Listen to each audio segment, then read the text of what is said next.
Welcome, everyone, to episode 65 of the Circle Back Podcast. I'm Dan LaMarca. As always, I'm joined by Dan Dufresnoy. I'm Dan Dufresnoy. And Shelby White. And I'm Shelby White. Pleasure to meet you guys. Guys, we have a fun show for you today. I've been playing a bunch of new games, including one co-op game that I've been playing with Shelby. And all three of us have been playing Fire Emblem. So I want to jump into that. Okay. And we have a couple news hits here. But I want to start out with a new game I played. It just came out 2 weeks ago. It's called A Short Hike. You guys heard of this game? I have not. No. A Short Hike. I'm going to find the developer because I like this game a lot. Now, where are you playing this game? I played it on PC. It's only on Steam and itch. In my house. It's called A Short Hike. Like I said, the developer is Adam Gryu, Gryu. The pitch on this game, the best pitch I can give you is, what if Animal Crossing was a 2-hour narrative adventure game? I'm already in. That's this game. So I do love Animal Crossing. basically, Either way. you're this little bird. You get you know, everything's anthropomorphic. All the characters are animals, different animals. That's the Animal Crossing in it. And what you're doing is you get dropped off by your mom at this camp where your aunt works as a ranger, right? You get dropped off and you're kind of like, time to go to camp, whatever. And you jump in and some time has passed while you're at camp, and then it goes immediately to, whatever time frame later. I don't know if they give you a set time or if it's just you can tell it's been some time. And then they say your character's motivation is, I need cell service today. I'm expecting a phone call, right? Okay. Like, that's the whole point of the game. And so your aunt is like, well, you're not going to get service out here. She's like, the only place you're going to get service is at the peak of the mountain. Whatever, at the top of the trail, whatever it is. And she's like, oh, you should take the hike anyway. It's just a short hike up the mountain, blah, blah, blah, whatever. And she's like, I don't know if I could do that. And she's like, oh, you've never done it. Go do it. Everyone needs to do it once, whatever. So what ends up happening is you meet this little cast of characters. There's this one frog that's like building sandcastles with the big like adult shovel. So he's like building and he's like, this shovel's no good for this. And you're like, hey, can I use that shovel? And he's like, no, I'm using it to build sandcastles. She's like, they make small shovels, right? Like the dialogue is very reminiscent of something like Night in the Woods, like very naturalistic, like it seems and like silly, yeah, like in a good way. A lot of jokes, a lot of funny stuff, but it has that same sort of feel, right? So she's like, they make small shovels for digging in sand, right? Like, no way, this is the only shovel I've ever seen. So you end up finding him a small shovel, you give it to him, you get the big shovel. It allows you to dig up little star spots. Gotcha. Like Animal Crossing, right? So you're kind of, the whole gameplay hook is you're finding different things for people, either to just help them out or to eventually get you an item that's going to help you out, right? So like one is there's a rabbit that's running a race. There's like a big race coming up, and he lost his lucky headband. So he's like, I can't find my headband. I can't race without it. Blah, blah, whatever. So you end up seeing a turtle running around with a headband. You stop him and you're like, hey, is that your headband? He's like, yeah, it's my headband. I've been doing this for whatever. And then you explain what's going on, and he's like, oh man, really? He's like, that guy's a great racer. Like, I would hate to race without him. So just tell him this is his headband and use this, So it's a lot of like little interactions like that. But the actual gameplay just involves you have a stamina meter that's little feathers, right? So initially you use your stamina to either climb up the side of a mountain or to jump. And the jumps, like you start out with one feather, right? If you jump in the air and then jump again, that one feather's gone. And then you can't do it again. Gotcha. But if you hold A, you glide. And you can like glide, and the gliding mechanic is really, really cool and fun. But it's not going to help you get up, obviously. So you need to find feathers all over the place, whether you find them in the wild or you buy them from a shop or you get them by helping someone out, whatever it is, in order to then climb the big face of the mountain that you're getting up to, right? Very short game. Took me maybe an hour and a half, 2 hours. It's $7 or $8. it's just a really like heartwarming story, really fun gameplay. Like they have little things in it, like there's a fishing mini game that's just like Animal Crossing, and there's a little codex of the fish. You know, there's like 30 fish you can get, and if you want to, you can find all the fish and bring them to this guy. You know, there's this pelican that likes to collect fish or whatever, and you know, it's stuff like that. Like it's just a really, really charming, fun game. Graphically, I absolutely love the style of what they went with. Feels really good to play, like the platforming and the flying, the gliding. You know, I definitely got to show you guys this game because it's awesome. really, really cool. Nice. So that's a short hike. Played it in one sitting. It's real short. It's a short game. Short hike for a short game. But yeah, I do highly recommend it. If that sounds like something you'd be interested definitely. That's awesome. then I would definitely recommend it. Cool. Let's talk about Fire Emblem. Let's talk about We've it. all been playing Fire Emblem Three Houses, varying times that we played it. I recently had my defibrillator changed, so I was out of commission on the couch. So I beat Fire Emblem Three Houses. I just There want to you go. clarify. I wasn't laughing at the defibrillator. I was laughing at the fact all that know you why already you were laughing. No, I was laughing at the fact that you already beat Fire Yeah. Emblem, which is a freaking long game. So my final clock was 50 hours and 3 minutes. Ay, ay, ay. So I beat it.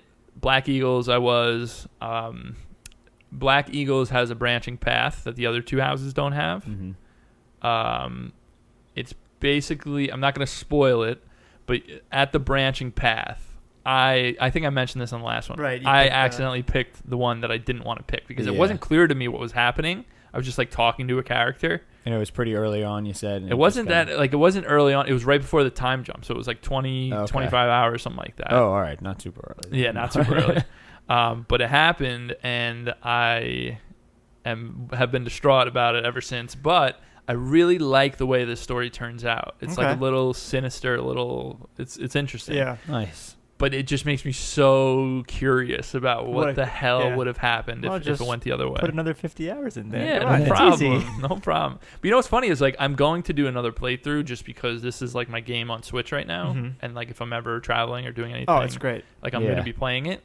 But I'm like, do I do Black Eagles again and just change that decision, or I feel like Try I should do a new house, try something out, right? yeah. Well, what house did you do, Show? I did. Well, we all decided that we were going to do different ones, right? Oh, he So picked the Dan golden was, deer. yeah. And Shelby Hey, got it last. not going to lie, I wouldn't have chosen. I would have went the Lions. I would have went with the Lions. And Really? You guys are both cops. Personally. No, see, the thing is, so this is what I wanted to mention. I'm sorry, I'm going to be pointing a finger. I I think, because this is what it seems like, at least from where I'm maybe about, how many hours did we play? Maybe like 15 hours, 17 hours. I'm not sure exactly. Uh-huh. But yeah, like none of the there are certain characters that I really like. The majority of the characters are just kind of like, they're all just kind of like a-holes. But for every house, Yes. I'm curious if the house that you pick, they make them more the good guys. Because at least in my playthrough, the Black Eagles seem like the Bad guys. bad guys. At least in my playthrough. So they do a good thing with perspective, right?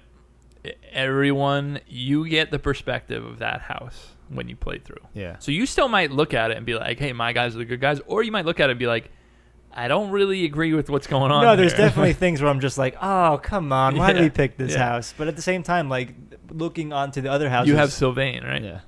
What was that? Is Sylvain a Yes, blue line? Sylvain's the worst. Yeah, he's the worst. It's a womanizing Sylvain's piece the of worst. shit. Felix is. Hey, let's not get crazy about Felix. Felix is a good guy. Does he turn good at the end? I love Felix. I I recruited him. I like all of my people. like the Golden They're Deer all- guys? Yeah, they're all. You know what it is? They play off the Golden Deer. Like when you do it, they're basically like the other two houses seem like they came first, and this one was just like, well, we have a bunch of random. Can we kids, join? So let's Yeah, just throw them all together. But they're just like the fun house. Hey, right? that's exactly. Yeah, they they're just just have nice fun. people, They're yeah. always Claude's just Eating making all the trouble all the time. time. I have a big jacked guy. He eats all the time, right? He's Raphael, like- yeah, Raphael, just eats yeah. all the time and works out. Like Yeah. they're just a bunch of randos thrown together. It's awesome. pretty I funny. know. I actually do. What we're doing right now is something I want to get into because I want to kind of hear about all your houses and what you think of your people. Because Yeah. for me, I actually like. Obviously, the idea of an empire, not a good thing, right? No, we're Not against not a good yeah. thing. just to put that out there, we're against that sort of thing. But Edelgard's vision of what she wants, I'm like on board. Like I love Edelgard. she wants a new way of thinking. She thinks the church is like a bad. Exactly what she is thinking. I'm like, fuck yes, let's go. And that's kind of why I love this crew that I have, because there are people in my crew, like Ferdinand for me, not a fan of Ferdinand. He's way too like self-righteous and like he thinks he's the shit. And in a way that like, he's like, well, I'm the Duke of, Ire. Right. I should be the shit. You know what I mean? Like, he's not like saying it, like, it's almost like he thinks that way. He's not like putting it in your face. That's just how he is. You know what I mean? Whereas Sylvain, I think, is like has the option to make better choices than just doesn't. Yeah, no, he's bad. So what I'm going to say is the people that I recruited, I had Sylvain in my whole playthrough, because if you have a woman protagonist, Sylvain will join your house even if you meet none of his requirements. Really? Wow. Just I'm a woman. I'm female Byleth, and it literally was like, I was like asking everyone around when you first start, because I'm like, I want to recruit people, and Sylvain said yes right away, and I was like, oh, that was weird. Really? Like, nobody else said yes, and then I was stuck with him the whole time. Oh my gosh. So the thing about Sylvain is you get some interesting glimpses into him where you see this may be like a facade. A facade that he's putting up, but that doesn't excuse the shit that he does. Exactly. But Felix, I really like, actually. So, okay. Because Felix he can be like an asshole, but he is very like, he's like, you know what I like is sword fighting. Like, that's what I like. I'm good at it. I'm the best at it. I'm gonna go do that. He is really good. He's kind of like, he's kind of like, I don't give a shit about all this about all the nonsense. Yeah. And he's like no nonsense kind of guy. Like, I love Felix. I think my all-time favorite is Ash and Mercedes. They're just so nice. I haven't pure. gotten to really interact with them too much because I couldn't recruit them. They're just nice and pure, and I just like that. And who else do you have on your team? Who else is on my team? Dedu is the man. Oh, Dedu's really cool. Dedu is really cool. I have What do you think of Dimitri in general? So this was the weird thing, right? So on the surface, he seems very like, kind of by the book, sort of. Stick up his ass. Yeah, but at the same time, you think like, whenever there's like an issue, he's always kind of like on the, all right, well, we got to, do the right thing. We got to help and stuff like that. Yeah, but he's the Leonardo of the group. But you keep hearing though, like he did like these crappy things like in the past where like he would just like murder people. Yeah. And not, and like relish it. So I don't know. I don't have concrete feelings on Dimitri. Okay. As far as the way they present him as a sort of respectable person. But is Lysithea in the Blue Lines, or is she Golden Deer? Who? Lysithea is the Golden white Deer. hair. She's Golden Deer. She's Golden Deer. Yeah. So who else you got? Who else? Ingrid? You don't like Lysithea? No. She's the best. No, she's just my least leveled up character at the moment, so she sucks. She is in so battles. fucking funny though. I'm trying to think who else. She's very serious about her cake. Wait, who's Lysithea? Which one's she? She has red eyes and like white hair. Yeah, like white hair, kind of like bangs, but it also comes back. Oh, I'm not ringing a bell. On that one. I'm trying. I know what they all look like. I have to. She's the one I wanted to recruit the most, and I couldn't get. I was so mad. You can't recruit. You can recruit everybody except the main people and their right hands. So Gotcha. no Dedu, no Hubert, and no. Okay. Who's the right hand of Claude? Claude is, I believe it's Lawrence. I'm not really sure. Is it Lawrence? It's either him. Who's always like with him? Who's always like on his ass? Nobody. Like he's on his own all the time. Who is his? He like just chills. I can't think of it. Who's Claude's buddy? It's not Raphael. No. Who's the guy that eats all the time? That's Raphael. That's Raphael. I don't know. Anyway, Ingrid's who on my else team. I like Ingrid. Ingrid's cool. Who else? Why can't I? Is Paulette a character? No. There's a girl with red hair. Leonie. She's friends with Mercedes. She's basically Chie. Does she have short red hair or long red hair? It's like cropped and then like ponytail. Cropped is probably the wrong word. Bangs and then ponytail. Leonie, I think, has short hair. She's on the Blue Lions though. Isn't she? No, Leonie is. She's with you? Yeah, Leonie is on my Two of your team. team. Who's your favorite character, Shelb? I like Claude a lot, but Claude's so cool. Raphael's like my favorite character to talk to. Him and Lawrence, because Lawrence is just like, I hate I'm Lawrence so so polished. much. Like everything he says just makes me laugh, and He's I'm like, the this worst. guy's a jackass. But it's so funny. And then Hilda is probably one of my favorites. Yeah, the little she's pink cool. hair girl. She's really cool. badass. She comes out with a freaking axe, beats the hell out of people. She's great. On my squad, Bernadetta, is this badass archer that is terrified of everything. Like, she's full of anxiety. She doesn't even want to leave her room. Like, every month, I've been there. You knock on every the door month and she won't you get knock out. on her Yeah. door. And there was one time where I like told her there was cake outside the door. And she's like, "Are you serious? Is it really cake?" And you can like say, "Yeah, I'm serious." And then she opens the door and there's no cake, and she gets so mad. But she became like my best archer. She rides a horse. She's a riding art. What the hell am I thinking? Dude, you of? could ride. I mean, you that's could ride a horse archer. Pegasus in Yeah. this game. I know. That's wild. Yeah. Spoilers. But No, yeah, that's like part of the stuff in the Yeah. beginning. Yeah. Yeah. Bernadetta is definitely up there. Caspar is just all he does is want to fight. Who's all like the time. really like the just angry all the time guy? Hubert? That's my guy. That's Hubert. He's got the He's the right hand. he's got the bangs. Yeah, Yeah, he's just like like always like yeah. Hubert's the ticked man. off. Yeah. You have the guy that sleeps all the time, right? No, that's me, Linhart. No. Oh, then I like Yeah, him. the guy with Linhart's great. that's I like a him. green-haired guy, Yeah. right? I like him. He's great. I like him. Just came across him he was in literally in the cafeteria On the floor, right? on the floor, and he was like, "Yeah, I just read a book. It put me to bed." and I have Petra. Petra is Okay. awesome. She's the one Gotcha. from Bridget. She's the foreigner that doesn't speak well. Gotcha. I know what Yeah. you're talking about. She's got like this stuff under Yep. her eyes or Yep. something. Yes, okay. Yeah, She's badass. That's why I'm saying each of these houses has awesome characters. Mhm. But you know what? When it really when you look at the whole of what they're trying to do, that's when it gets interesting because, I like the idea of the Lesser Alliance, like the Golden Deer, right? Like there are these different houses. They said, let's align. We don't want to. Literally half my people are commoners. Like, Yeah. that's their thing. Right. Exactly. And I like that. Yeah. But I would have gone Golden Deer if I had more of a say. And yeah, if your sister didn't choose. I'm really interested. So without story spoilers, you had mentioned, Dan, that it looks like they're shaping the Black Eagles to be the bad guys, right? it seems like when you look at the houses, at least in this playthrough, it looks like the blue lions are the gallant, people. It seems like the Black Eagles are just kind of like, again, the way that they frame it, just like this sort of like shady sort of, they're kind of up to no good. And the Golden Deer, they don't really talk about. Right. Honestly. Yeah, because we're the underdogs. Yeah. But that's just how they frame it. And again, that doesn't. So how does it? I know you're not that far, Shelby. You played a few hours. You said. Yeah. Do you see it framed a certain way? Do you see do your characters have certain ideas about the other houses, or They really don't press on about the other houses at all, at Mhm. least not yet in mine. More so, they're just interested on what's going on in general. Like, they look at the church and they're like, oh, yeah, the Lady Rhea stuff. And they're like, how come we keep being told to do all this stuff? Like, they question everything, Mhm. Right, but it's they don't shady. really make accusations, Mhm. So, Okay.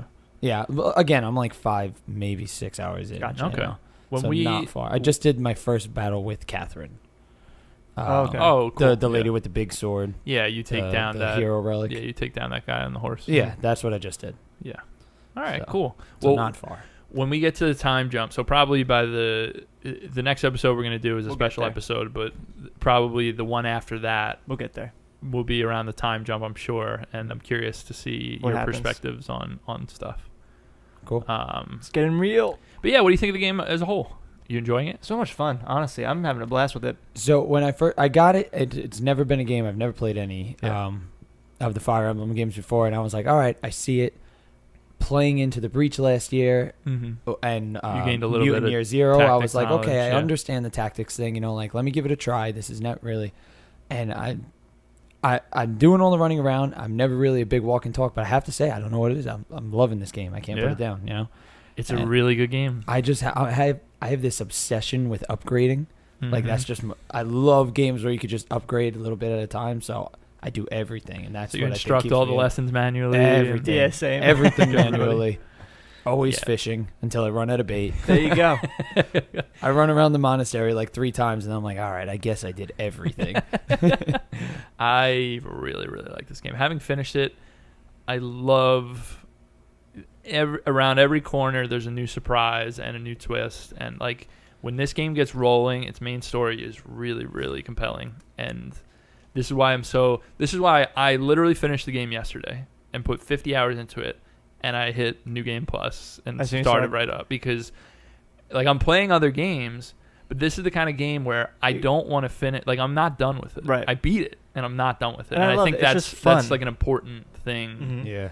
Yeah. The only thing I would say in my time, because like I said, I've completed an entire playthrough of this game, so I can give at least some sort of final thoughts. Right. I started the game on normal difficulty and casual, so you can't have your guys die. Right. I don't think that's a good way to play. Because by the end of that game, the fights, you're so overpowered and the fights are so monotonous, except for like big story fights. Right. Like when you're battling 3 times a month a lot of the time. Right, but when you go to the bandits and stuff like that. Yeah, when you go to the bandits and stuff, it's too much, and there are no stakes if you're on casual. There are no stakes, and you can't change it once you start the game. Yeah. And I found myself very frustrated that Here we go again. I'm like, all right, my guys are just moving up. I'm not even worried about keeping them together anymore, because if one of them falls, I'm still going to win this fight, and they're not dead. Yeah. So when I do my New Game Plus, I'm definitely going to put it on permadeath. Gotcha. But the only thing I would say is, rather than, I would either do casual. If you haven't gotten this game and you sound interested now that or this sounds interesting to you, I would either do casual, hard, or permadeath normal. Like those are the two best options, because permadeath normal, at the very least, there are certain battles that are scary where you have the divine pulse now, right? Mm-hmm. So where you feel like, oh shit, I gotta like, redo. I have to redo that because that person just got killed.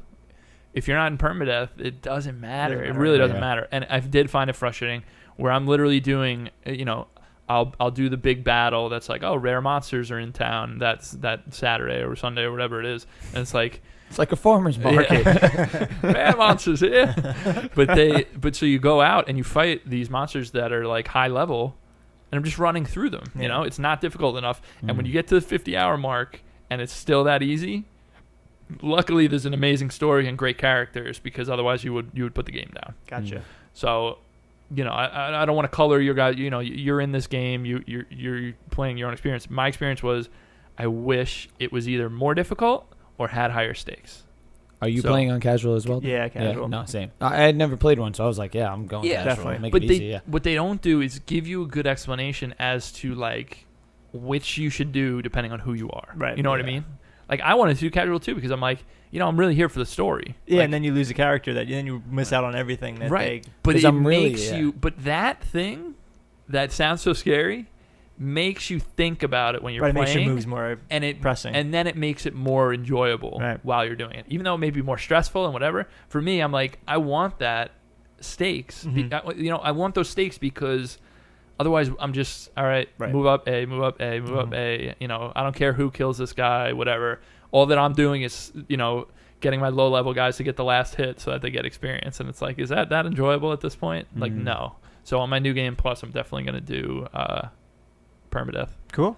I'm so curious when thinking about that. Like, if a character dies, what happens to all their dialogue that they Gone. have? Yeah. And is it replaced by somebody else, or No. it's just like It's over. That character's out of your That's house. crazy. That's it. What happens if Better start recruiting? if every character dies? You got a small house. It's just you. Think about this. So I recruited quite a few people. When I fought, so there's another, there are numerous times where you do like practice battles with the other houses, right?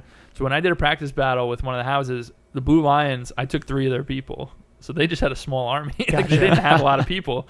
So I'm like, look at these guys. I got Sylvain, I got Felix, I got, you know what I mean? What happens if Byleth dies? It's game over. Restart. over. Yeah. The whole game? Reload your save. Oh, reload save. I didn't know that was supposed to be their name. I changed it to my name. I saw that. I was like, that's the name that you want? You know what's funny? I didn't think so either. I was like, oh, it's a weird random. I was just use the given one. Byleth. It's like, that's just an odd name. Yeah. But anyway, that's Fire Emblem Three Houses. Needless to say, Cool game. It's a great game. Yes. Really enjoying it. No, it's great.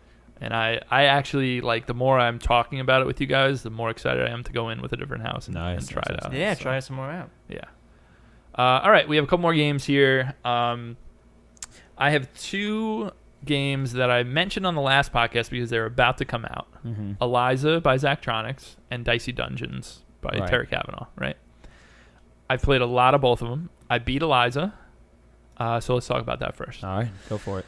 So I told you guys on the last episode, Zachtronics is the developer that usually makes very basically you're writing code a lot of times in these games. They made what the hell is that game that I liked? It's not Ex Machina. It's Ex Machina. Wait, the Code. Yeah, the Yeah, Code game. I remember yeah. that. That was not too long ago. That oh was my like a god, year why am I or blanking? two I like ago. this game. I wasn't.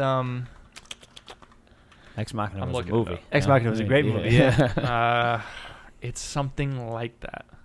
Where is it here? Not Exapunks. Exapunks. Exapunks. Okay. So Exapunks is basically a code writing game. Like Opus Magnum is the one where the arms grab the materials Right, and right, you right. have to Gotcha. make compounds. So it's very mechanical, Mm-hmm. like very like engineering mind kind of games, right?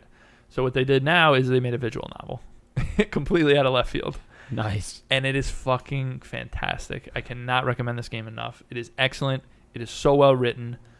It is voice acted super well. Like there's voice acting with all the characters, and they are all incredible. And they wrote this amazing story that.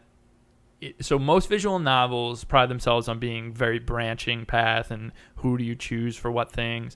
This game does not have much of a branching path. You have dialogue choices, but it doesn't really change what's going on until the final chapter. So what the game is, I'm going to give you a top down of it. What if there was an Uber for therapy? So you have an app on your phone, Skanda Wellness app. The Skanda is the overarching company that has its hands in a million things. It's Amazon, whatever, you know. It's a Skanda Wellness app. And what you can do is you subscribe to the service or you pay each time you go, whatever you want to do. You come into an office, you sit down across from a person. That's called a proxy. And that's a real live person that's wearing glasses, like AR glasses, that the person basically, it's a therapy session. So the person basically tells them what's going on, and the AI that's in the glasses is determining the responses, and then the proxy is speaking the responses, right? So you start out with, you sit down, you know, it starts out, you're this girl, Evelyn, who has a mysterious past. She's been like depressed. She hasn't been working. She got a job finally, and she's being a proxy for Skanda, right? So you sit across, and the guy comes in, and he's just talking about how the world is unfair to him, and it feels like none of his choices matter in this like tech world, and he has no like, he doesn't have a lot of like, anything he does isn't his choice. It's like something's being put on him. He's giving you this whole thing, and again, like I said, very well acted, like a really, really good job, and it's interpreting the data that it's receiving, and the system is called Eliza. Okay. It's interpreting the data, and it's coming up with a response. And you click the response, and then your character, Evelyn, speaks the response back, right? So this is how the game starts. It almost seems like Black Mirror-esque in the beginning, where it's kind of like being like, oh man, look at this. But then what they do is, and I'm not going to get into super specifics on this because seeing the story unfold and the way it does is part of the joy of this game. You know, it's a story-based game. But what they do is they take you through a lot of questions about technology. So they don't just do the thing that a lot of sci-fi things do of saying, look at this technology, look at how bad it is, right? What they do is they ask a lot of questions, and they frame them in certain ways where it's like, okay, you have this person that used to work on Eliza that now despises it and says, you know, now I'm an electronic music person. Like she's like a DJ basically, and she makes her own music and she goes and performs and stuff like that. And she goes and like trash talks and blah, blah, blah. But you have to look at her and grapple with the fact that, okay, that must be nice to be like you are somebody that's able to speak out against this technology, but you worked on it for years and made a lot of money. So now you can go do this thing and be an activist and whatever. Right. So like it has a lot of realistic, grounded things that it's asking. It's not this big, huge, bombastic, like, you know, the end of the world, or, you know, you're saving the world or you're going with them to the death. It's very grounded, very human story. And it is just like superb. Like That it's sounds so awesome. so well done, so well made. And seeing your own characters growth throughout and the changes that are made, you know, some mysteries are unfolding, stuff like that. It's just, I can't recommend this game enough. Again, it's called Eliza. It's by Zachtronics. I think it's $15. I beat it. It took me about 6 hours, 5-6 hours, something like that. I'm sorry, what platform? It's only on Steam. It's only on Steam. But seriously, if that sounds interesting to you, this is so a lot of visual novels. Like I said, they're very like, there's a million different ways you can go and stuff like that. It's like this is telling you a story, and then your final decision gives you a couple different endings. Gotcha. That's pretty much it. That's really cool though. It's excellent. Oh, all right. Yeah. So I would definitely recommend it. The other game, like I mentioned, is Dicey Dungeons, game by Terry Kavanaugh. Dicey Dungeons. Previously made VVVV and Super Hexagon on your phone. Okay. Dicey Dungeons it kind of carries the torch. This is the year of deck building games, Card right? games. So this isn't exactly a card game, but it is. So in these other games, like I talk about Slay the Spire a lot. I was recently talking about Griftlands. There are other games out now that are very popular that have this same style of, okay, it's an RPG but with cards. SteamWorld Quest. Like there's a lot of this stuff, right? Dicey Dungeons has a lot of good things going for it. Chiefly, its tone and writing are excellent, like really funny and interesting writing. The art in it is just incredibly like well done. The music is by Chipsell, who is like makes amazing music. Like everything around this game, it already has like huge pluses. And then you go into the actual game and it's fucking awesome. Yeah. Like it's just fantastic. That's what I kept saying. I kept looking at it and being like, man, there's nothing to not like about this. And then you play it and it's that good. It's like, okay, this is awesome. Yeah. So I'll give you an example of how the game starts, right? So you start out so there are 6 classes, right? You start out, you don't really have a choice. You pick the warrior. Now, this person, the whole trappings of the game is that it's a game show. The host is Lady Luck. And so you come into this game show, and you're a human. You come into the game show, like, hey, another contestant's here. What do you want to win? And they get to pick anything that they desire, and if they win, there's a spin of the wheel, and if it lands on your desire, you get it forever, right? Lady Luck will grant you this wish, whatever. You come in, you're this person, you're like, I want to be the strongest man ever, like stronger than anyone. And they're like, oh, great, that's so good for you, like that kind of stuff. And then she like snaps her fingers, and the person, the human man, becomes an anthropomorphic dice, like becomes a die. And he's holding a sword and a shield, and he's like, oh, we're actually being dice. That's cool. So then you're running through the dungeon fighting all these different kinds of like fantastical monsters and stuff. You start out, it's a space marine. It's like the first guy you fight, and he's just like this guy with a huge gun, and he's like, man, I hope I get to go back and see space one day. Like it's all that kind of shit, you know what I mean? Where it's just really fun, really well written. But the gameplay itself, I'm going to try to explain it. This is much, much easier if you just see the thing. But what it is at the beginning of your turn, you roll a number of dice. I think you start out and it's 2 or 3. You roll the dice, and then what you have in front of you are picture cards that have actual like properties on them, right? So it's a card that has a hole for a die in it. And so the card might say, deal 2 damage, and then in the die hole it will say even. So you need to put an even numbered die into there, and it will deal 2 damage to the enemy, right? Another one might say, so the die like activates the card. Yes. Okay. You're putting them into slots to then use the card. Yeah. So the card, you have all the cards in front of you. You It's can't almost just like a use backpack. them though. You have to roll the die. Yeah, think of it like it's your equipment. It's not like you're getting a random card, you're drawing a hand. Yeah. It's your equipment in front of you. Like you have 4 Gotcha. different cards. Yeah. And one of them might say deal 6 damage, and then it says must be a 4. Like the die has to be. If you roll a 4, you put it in there. You're doing 6 damage instead of 2. That's great. Yeah. The possibilities and the combinations are like insane. Like there's so many different items you can get, so many different things. I'll run through a couple of different instances that I ran across. The warrior is very straightforward. He comes with something called a combat roll, which up to 3 times per turn, you put any die in there, and you re-roll it. So his thing is like, if you need a certain die, he's really good because you could just re-roll. Yeah. I want that 6, and then you get the 6, and you're good. Nice. There's a thief, which at the beginning of each turn, he takes one random equipment from the enemy.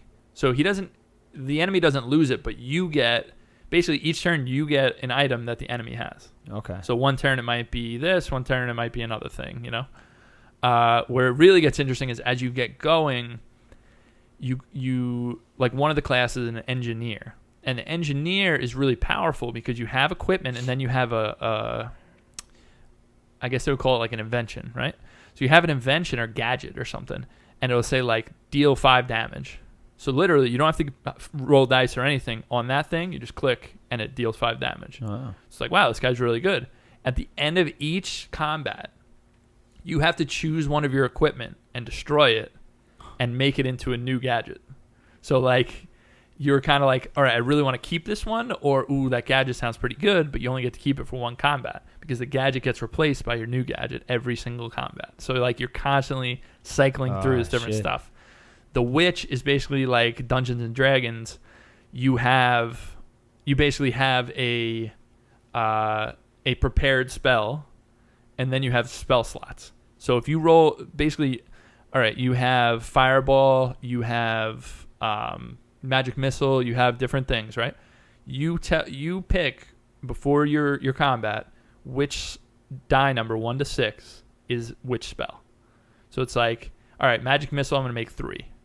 So if you roll a 3, you then get to click magic missile, and now it's in your spell slot. Now you can put any die into that and use it for magic missile, right? Your prepared spell is already in a slot. It's very complicated. It's hard to explain, but they do such a good job of onboarding you in this game that like if you've never played a game like this, if this sounds overwhelming, it's not. Like they hold your hand through this game so well that you learn as you go. And the difficulty is not too bad. What they do that's interesting is like the first playthrough with each character is just a straightforward get to the end. That's the end of the playthrough. Then they have 6 episodes, they call them. 6, something like that, episodes, which are specific, unique modifiers added to your run. So it might be like, all right, you get to play as the warrior, but you get 2 axes to start with, and you can never change your equipment or something. Okay. So... yeah, they like modify it and change it. And I think the story plays out differently for each episode if you get to the end, because it is interesting to see how things play out. That's cool. I really, really, really, really like this game. Like, it is fucking awesome. And they just did such a good job of like taking an idea and just totally perfecting it. That's like, what sounds nice about it too, is like they took an idea, but they also like took it a step further, where it's just that's what I'm saying. So it's not exactly like a card game. You know what I mean? Like it's not a Slay the Spire ripoff. Right. But it has that same feel and that same idea taken in a different direction and like just accomplished super well. That's awesome. Yeah. Cool. So it's Dicey Dungeons. It is on Steam. It is actually coming to phones. Ooh, not bad. And it is perfect on phones. Like that you bad literally boy just up. click and drag the dice into the different slots. Like when this game comes to phones, you guys need to play it. I think it's fucking fantastic, and it would be great on phones. Sounds good. Yeah, I don't know when it's coming to phones. They haven't really said, but they just released this August 13th or whatever. Yeah. Obviously, it's going to take a little bit of time, but they did say phones are the next where they want to go. Great. Yeah. Great, So that's Dicey Dungeons by Tara Kavanaugh. I really, really recommend it.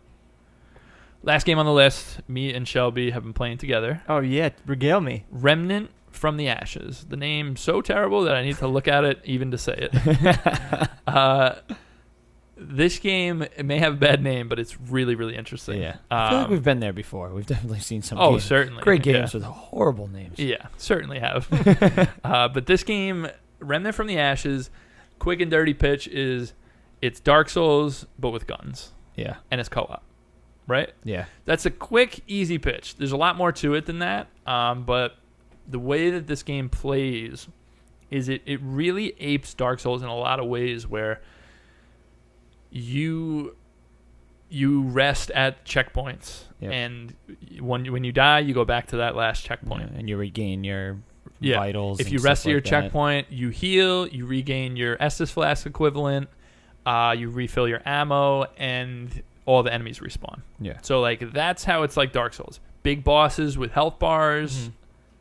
It knows what it's doing, and it is going for it. But what's really cool about it is it just plays really well. So like the shooting in it is like a Gears of War type shooting game, but it has the Dark Souls trappings around it, where you have like a dodge roll, and you have different weapons you can choose. You know, like right now, my guy is, I have like a hunting pistol, which is like a really strong single shotgun, and then I have like a rifle, which is like, you know, a little quicker, but I'm pretty much all long range. And then Shelby has a shotgun and a pistol. So I chose like the close range guy. So I have this giant axe on my back, a giant mallet. So he's swinging the hammer, then a shotgun and a pistol. You know, like, and you can quickly exchange like the guns like on the fly. You know, like, and boom. You know, like there's no start, change, blah blah blah. Yeah. Boom. Press triangle, right to the next. Oh, we're playing on PlayStation. Press triangle, boom, right to the next one. You know, like, and then quickly learn how your close range weapon works, because like my axe takes some time, you know. Right. And eventually I got the hang of it. I let Dan get attacked a few times before I got the hang of the axe. It's a lot of momentum based stuff, very similar to Dark Souls. So he like you said, he has a big heavy two-handed axe. hammer, and he's swinging. It takes a while to get that swing out. back. So, but if there's like 2 or 3 little guys in my way, they're all getting smashed. Right, you can hit them all in one sweep. They're getting destroyed. Cool. But not just the weapons, you know, like the complete upgrade system. Like every time you you search for scrap, iron, stuff like that around the hub world, kind of. Yeah, so there's kind of like an overworld, and then you go down into dungeons, right? Yeah. And me and Shelby have only played 3 hours, something like that. Yeah, nothing crazy. So we don't know how much of the hub world persists throughout the game, or if there are different hub worlds or whatever. The thing that set this game apart for me, made it from like, hey, this is a really fun co-op game, because it almost has a feel of like a Borderlands or a Destiny, of where it's like, hey, it's just fun. We're playing with friends. We got to strategize. You know, like we're just having fun because of that. But what changes it from just something like that to something I actually really like is that the story and the world is like really good and really well fleshed out. So it's a post-apocalyptic story, but the way they got to the apocalypse is really interesting. And you're kind of seeing little bits and pieces. You're reading diaries, reading through different pages and stuff. Yeah. It has like a walking simulator feel when you're in this little safe area, where it's just such an interesting blend of games. I really like it a lot. Yeah. Like me and Shelby are having a ton of fun with it. That's awesome. Yesterday. And what was cool, as he was saying, he was playing with somebody else and then joined me yesterday, and the world when he jumped into my game was completely different. Yeah, so I didn't say that. It's procedurally generated. So Yeah. each time you start a game, it like rolls a world for you. Right? Cool. So like, for example, we went into the first dungeon area, and we came across this person that was like a hunter. And she's like, I'm not going to make it, like, but take my key. You know, if you can get there, then I trust you to use what's inside there or whatever. Yeah. Never saw that person in the other playthrough I had. Like, that's amazing. Never came across him, never found that dungeon, never fought that boss that we fought. Like, it just, it's really, cool. really cool. Yeah. And I know the main overarching, like, there are plot points that have the same fights and stuff like that, but I think they do a really interesting thing with the procedural generation.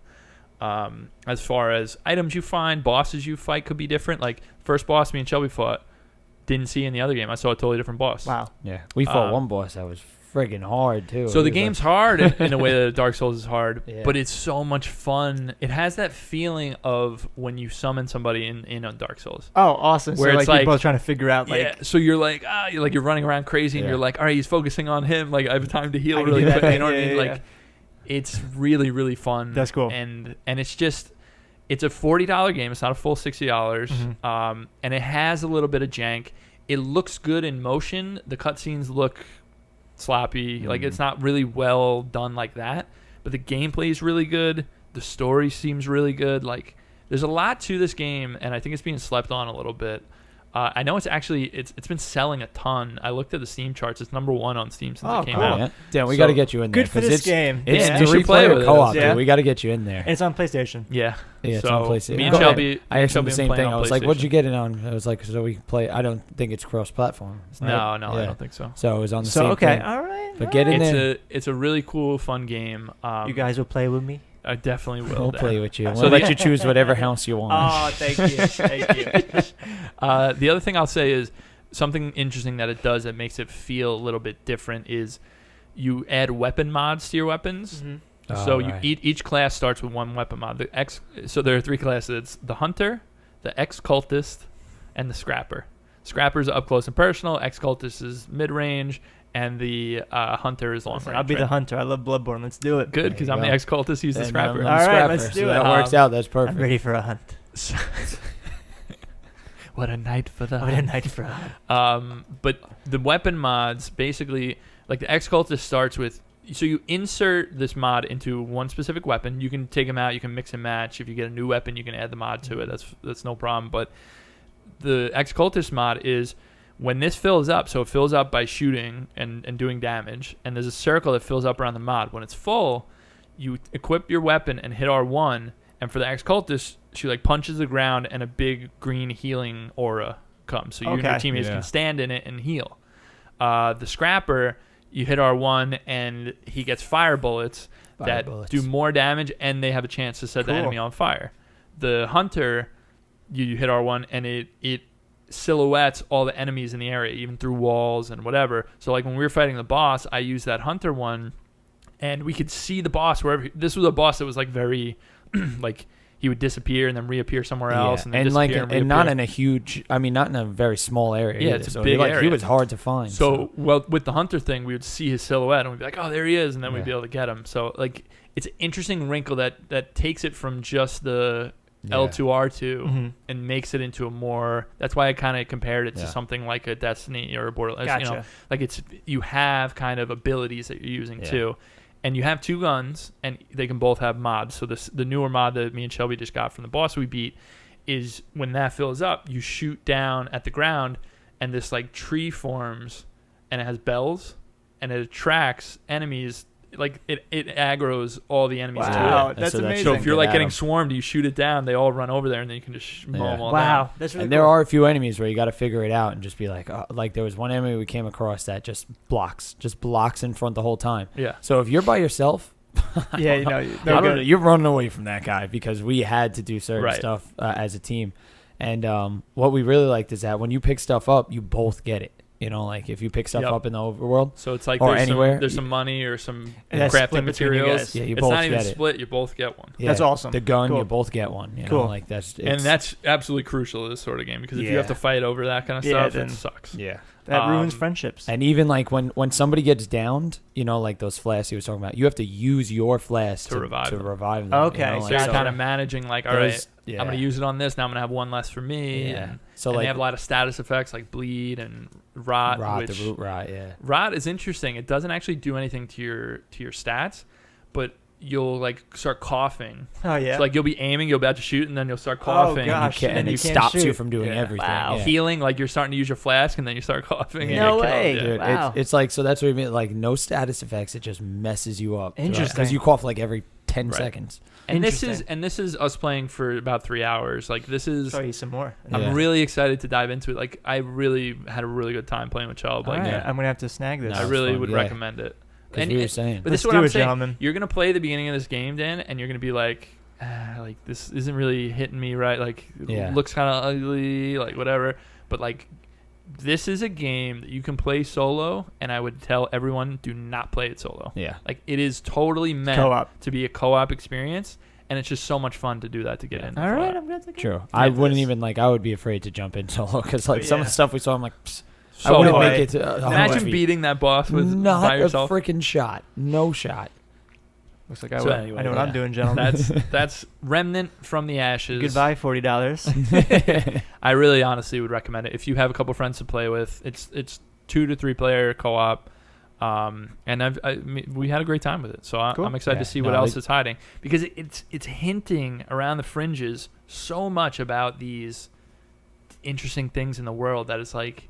I'm telling you, it's good stuff. It elevates it from being like, hey, this is a fun co-op game to like, oh, I think this actually might be a really good game. Gotcha. Yeah. So, yeah, that's the last game on my list here. So we're gonna move on. I just wanted to mention quickly, Insomniac. For those of you that don't know, Insomniac is the creator of Ratchet and Clank, Spyro.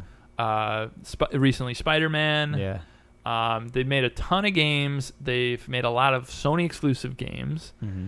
And some people might have even thought that they were already owned by Sony, but they were not. They were actually just purchased. It was announced.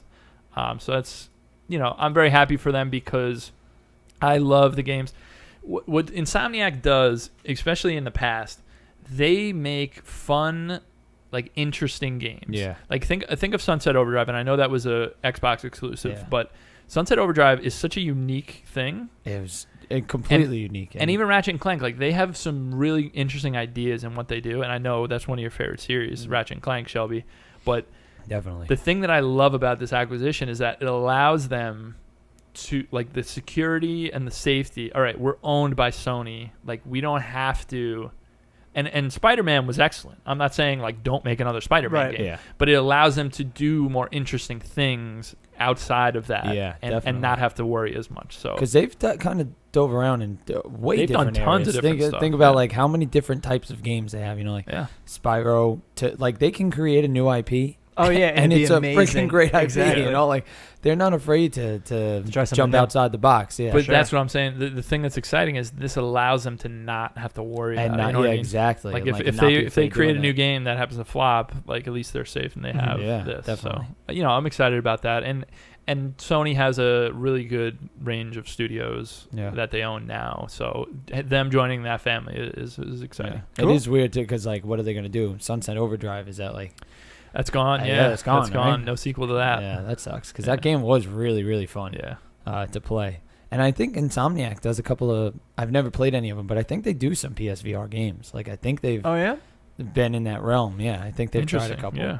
I can't remember the names of them off the top of my head, but I think they I'm have. not sure. I don't remember. Yeah. But yeah, we'll see what they bring out. I mean, you can pretty much lock it in. They're making Spider-Man 2. I mean, there's no reason not to. Of course. Especially the way. Yeah. That game sold over 13 million copies, and it was a PS4 exclusive game. Yeah. Think about that. There's no way they're not going insane. to. That's absurd. So good for them, good for Insomniac, and good for Sony, frankly.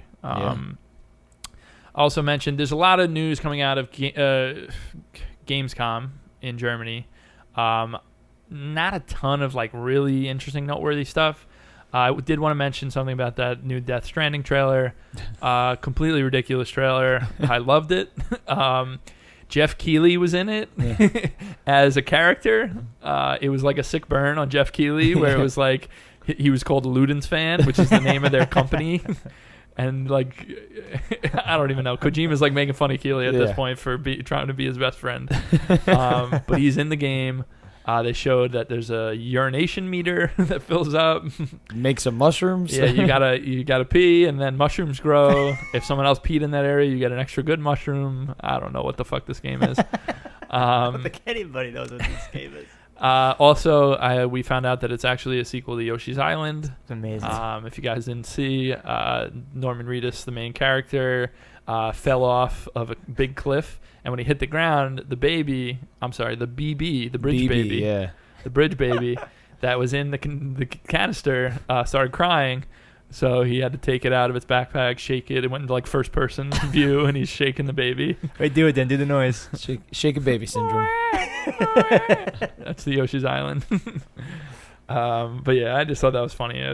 Immediately, I was like, "Oh my god, it's Yoshi's Island!" That's amazing. That's so funny. The baby cries while you're getting like, I'm sure you're gonna be getting chased by monsters, and the baby's gonna be crying. And you gotta like.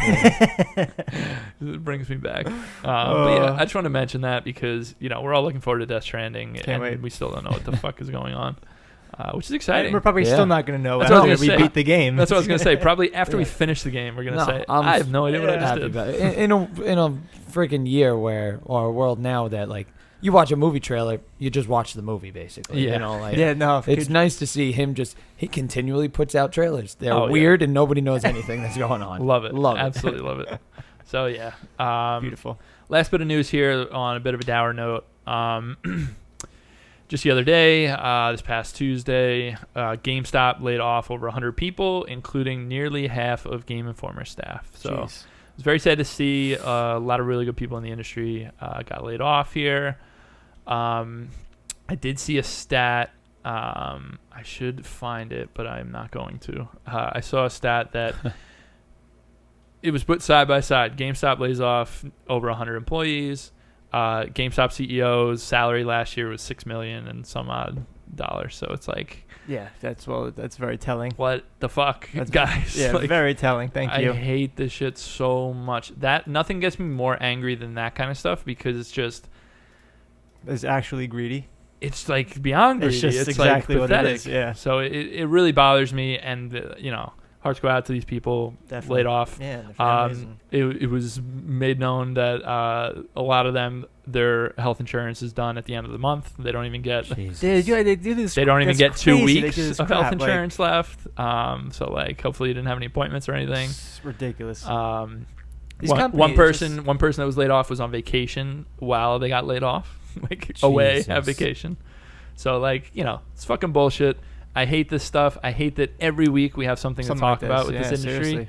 And I'm hoping that, this stuff is being brought to the forefront a lot more. And I've said it before, and I'll say it again. We'll keep talking about this kind of stuff. I know obviously we don't have the reach that a lot of these places have, but We gotta thankfully talk about they're writing articles like this too. So Definitely. it's frustrating. It's the nature of the business, unfortunately, and hopefully that's going to change soon. So You got to keep talking about it. unionize your workplace, people. Definitely. All right. With that, we're going to end the episode. That's going to conclude episode 65 of the Circle Back Can you believe podcast. it's Damn, 65 65. episodes. Thank you so much for being here, Dan. Thanks for having me. Thank you, Shelby, for being here. Of course, thanks. And thank you guys for listening. We hope you enjoyed the episode. And check out some of those games that we mentioned earlier. I know I will. I'm being honest with you. Every game we talked about today, I highly recommend. They're excellent games. So take a look. And thank you guys again. Until next time, peace.